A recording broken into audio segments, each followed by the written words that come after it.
आपलं तेल तापले, त्यामध्ये लसूण टाकलाय. लसूण थोडासा ठेचलाय आणि नंतर कापून घेतलाय मी. आणि इथं आपण गॅस मिडियम ठेवणार आहे.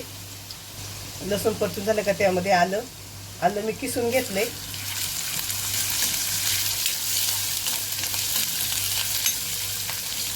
त्यामध्ये कांदा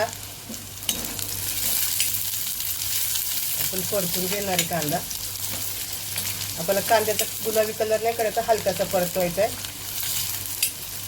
आपला कांदा परतून झालाय. त्यामध्ये फरसबी, गाजर मिक्स करून घेऊया.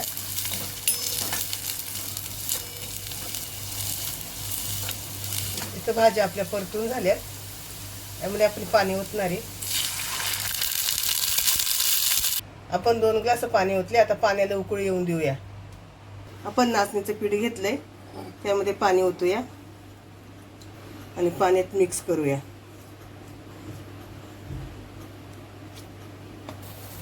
पाण्याला उकळी आली आहे. आपण गॅस बारीक करूया आणि त्यामध्ये नाचणीचं पीठ कालवले ते ओतून घेऊ.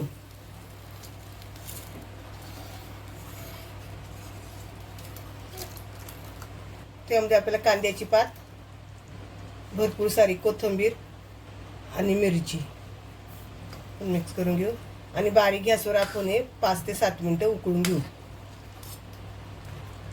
सूपला उकळी आली आहे. चवीनुसार मीठ आणि काळी मिरी पावडर.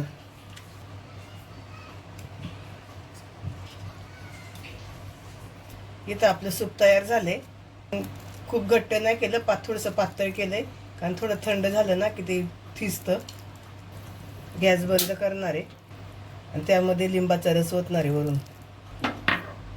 मिक्स करून घेऊया. इथं आपल्या नाचणीचं कोरिअँडर लेमन सूप तयार झाले.